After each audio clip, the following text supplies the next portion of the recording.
রমাদান আসলেই দেখা যায় কিছু কিছু মানুষ কোরআন খতম করবার জন্য উঠে পড়ে লাগে।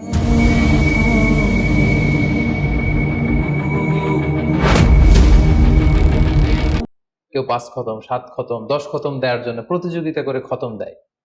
ফলে খুব দ্রুত তারা কোরআন তেলাওয়াত করে। এটা ঠিক না। খতম দেওয়ার জন্য উঠে পড়ে লাগা উচিত হবে না। বরং আপনি ধীরস্থিরভাবে তেলাওয়াত করুন। সেই হিসেবে শুরু থেকে শেষ পর্যন্ত একবার করে যদি আপনি ১ খতম দিতেও পারেন সেটা ভালো, আর দিতে না পারলেও আপনি ধীরস্থিরভাবে তেলাওয়াত করে সেটার সওয়াব আপনি ইনশাআল্লাহ পাবেন। তাহলে তেলাওয়াত করার ক্ষেত্রে প্রথম রিমাইন্ডার হচ্ছে তাড়াহুড়ো করে তেলাওয়াত করা যাবে না। ২ নাম্বার হচ্ছে যদি সুযোগ হয় অর্থ বুঝে তেলাওয়াত করা। আমরা কয়েকটা সূরা স্পেসিফাই করতে পারি যে এই রমাদানে আমি এই সূরাটা পড়ব। এই রমাদানে এই সূরার শুরু থেকে শেষ পর্যন্ত এর মর্মার্থ, এর বঙ্গানুবাদ, এর যে শিক্ষা লেসন এটা আমি জানবার চেষ্টা করব। সম্মানিত দিনী ভাই এবং বোনেরা, কোরআন হচ্ছে এমন একটি কিতাব যারাই এই কোরআনের সাথে সম্পর্ক জুড়ে দিয়েছে, যারাই এই কোরআনকে হৃদয়ে ধারণ করেছে তারাই সম্মানিত হয়েছে।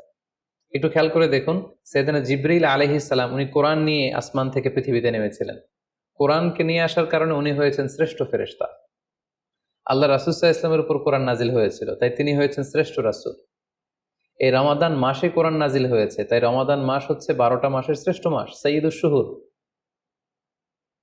কদরের রাতে এই কোরআন নাজিল হয়েছিল, তাই কদরের রাত হচ্ছে পৃথিবীর শ্রেষ্ঠ রাত। আমরা উম্মতে মুহাম্মাদী, আমাদের উপর কোরআন নাজিল হয়েছে, তাই আমরা হয়েছি খায়রু উম্মাহ, শ্রেষ্ঠ জাতি।